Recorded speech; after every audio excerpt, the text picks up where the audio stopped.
13 მაისს ქარელში რაიონის ახალგაზრდული დეპარტამენტის ინიციატივით ახალგაზრდული პარლამენტი ჩამოყალიბდა, რაც შეეხება მის მიზნებსა და ამოცანებს.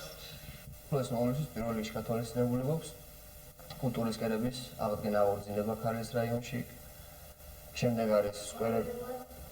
კონკრეტულად ეს კინოთეატრების შენობები მოგეხსენებათ, როგორ ავალი მდგომარეობაშია. თითქმის ყველა საკრებულოში, რამდენიმე საკრებულოში ფუნქციონებს.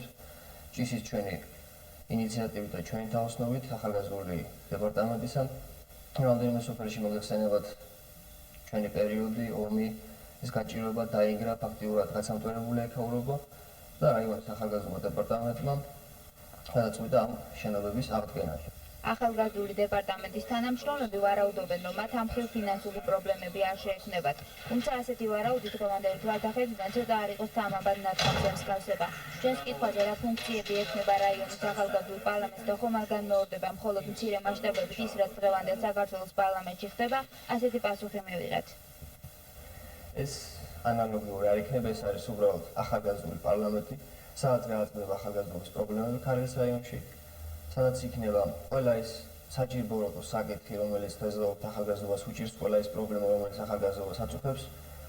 ეს მე მგონი დღესდღეობისთვის აუცილებელი იყო ქარელის რაიონში ჩამოყალიბდა ახალგაზრდული პარლამენტი, გააგრძელებს თავის მუშაობას და რაიონს დაანახებს, რომ ახალგაზრდობა შეუძლია თავისი თქო თქვას. ქარელის რაიონის ახალგაზრდული პარლამენტის წევრები უფროსი კოლეგებისაგან განსხვავებით მუშაობას მხოლოდ ახლა იწყებენ, ასე რომ წინასაარჩევნო მარათონი მათ დაბრკოლებებს ვერ შეუქმნის.